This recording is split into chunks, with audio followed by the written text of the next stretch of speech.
Frankenstein brings forth a book adaptation that really portrays the visceral nature of this manner of dynamic and the subject matter of its story. It takes on the classic tale, incorporating a modern telling and a recency to its portrayal. This enigmatic character returns to invoke its usual chilling events to the onlookers. Victor really succeeds in his gaunt, exhausted appearance and mannerisms, really portraying this display in full.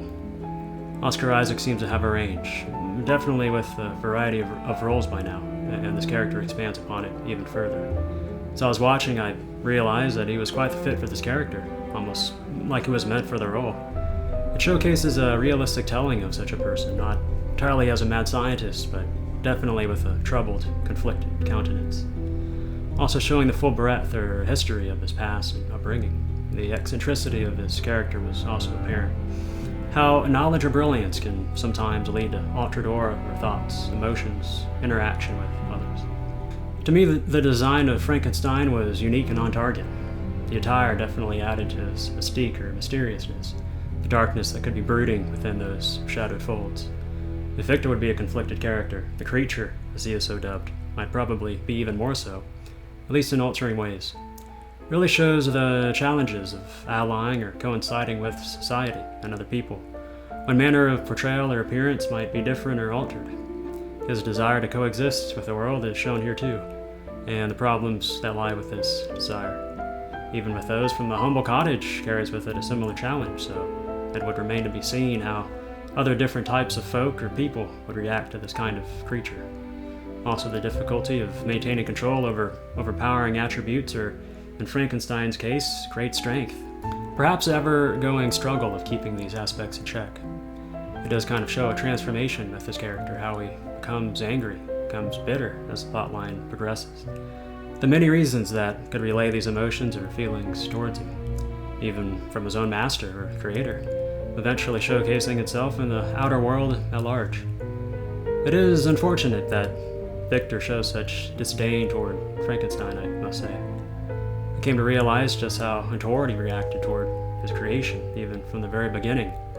Although in the book it is written his many misgivings and ill feelings for his work and project. In the movie it is shown more directly, it seems, with the interactions between them as fierce denouncements and harsh words. Although in the book it appears that his feelings are almost affirmed or felt for good reason from the numerous evil deeds that Frankenstein had performed or incurred. However, in the film it seems slightly shifted somehow, as if Victor's wrath was present even before Frankenstein had a chance to show his true nature or manner of being.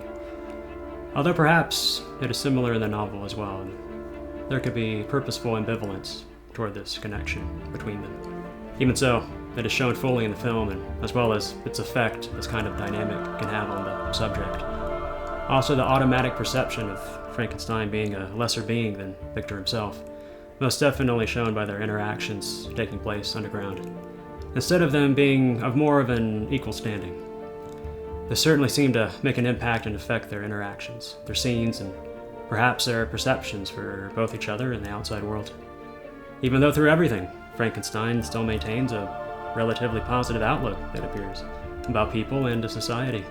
For instance, his willingness to help those within the cottage, and when he helped the ship's crew, enabling it to continue its journey into the open waters. From this, it has been said, and I agree, that the film carried with it a generally positive or uplifting conclusion, although there would still maintain aspects of grimness.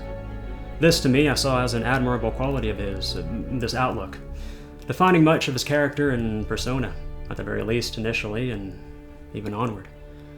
With how much Victor prescribes as his creation and his imagining of it to be evil or malignant, it appeared that the actual creation showed many positive aspects of innocence as well, and it was Victor himself that portrayed many malignant qualities or showings. Or even if Victor himself acknowledges this about his own person, he seems to unnecessarily project these feelings onto this being nearby him. Even though Victor might say that he is misguided for creating such a creature, well, he still showed much enthusiasm and drive in preparing and completing such a project. Elizabeth adds another layer to the plot and to the interactions. Maybe this was another aspect of the creature that affected Victor's emotional state. For how much Victor disliked this being, it seemed quite the opposite with Elizabeth. This might also explain some of the tensions or separation this schism between them and their connection. At least, Frankenstein was able to experience the multiple facets to the world around him and the interactions present with its people. To this I had a good feeling about, even if the presiding atmosphere still gave it an almost haunting feel, though, honestly. This is present with many of Del Toro's films, however, and isn't necessarily anything negative. A trademark of the director and many films of similar make. For her part, Elizabeth seemed a great fit for the role and fulfilled the attributes of the character entirely. Henrik Harlander, Christoph Waltz's character, added some complexity to the film and its happenings. His prowess added its usual significance and impact to the movie. He has a certain frivolity, it seems, with many of his roles, but also a power-filled or serious nature as well. That can be difficult to portray, might set him apart from other actors or performances. I found enjoyment with estate sequences. It really fleshed out Victor's background and history, much of what occurred from younger age onwards. All of the designs, the furnishing, even the atmosphere inside its halls and between its inhabitants were on display here. Something about these environments seemed intriguing in some capacity or another, maybe because of the usual scarcity of encountering these kinds of abodes, or maybe the ability to travel back in time briefly to witness the differing mannerisms and customs. It seemed to set the tone for the film moving forward, not to mention the inclusion of the Baron, adding much intensity and sophistication to the film and these events. The actor Charles Dance usually provides such an effect, not only from his acting history, but from his prowess itself. Also present were the dining scenes, to which there always seems to be tenseness with it. So this was achieved. They always seem to find a way to succeed in this aspect in these scenes, somehow. Maybe from personal experience. Additionally, the cottage invoked a similar feeling of intrigue, with its cozy interiors and homely nature. Maybe a differing time period assists in this. I have to say, the winter environment really seemed to procure another element to the scenes shown and even instilled a significance to the events taking place.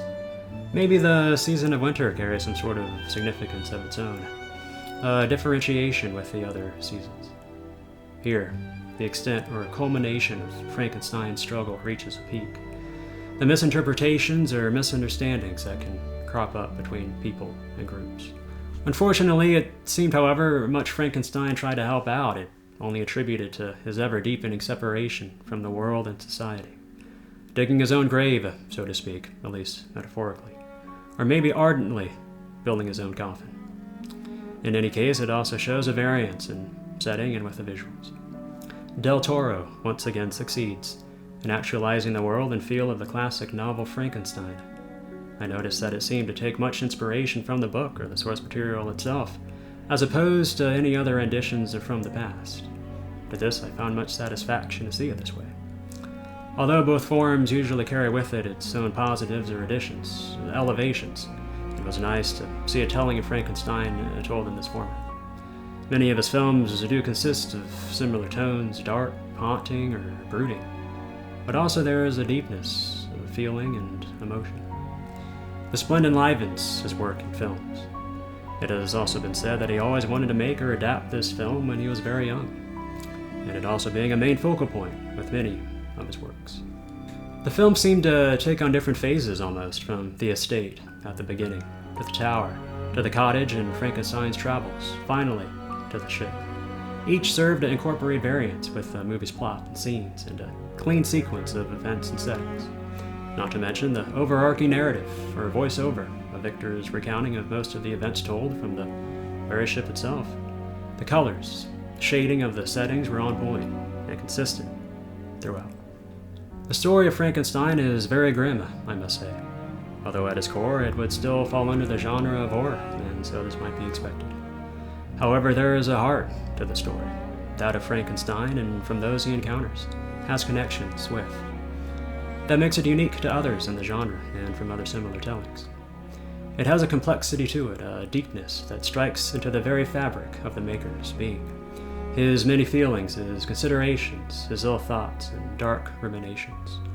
The settings, abodes, and time period also add to the atmosphere and gaunt surroundings that engulf the events that transpire. This film succeeds in portraying these elements and aspects, a telling of this conflicted and misunderstood creature brought to life.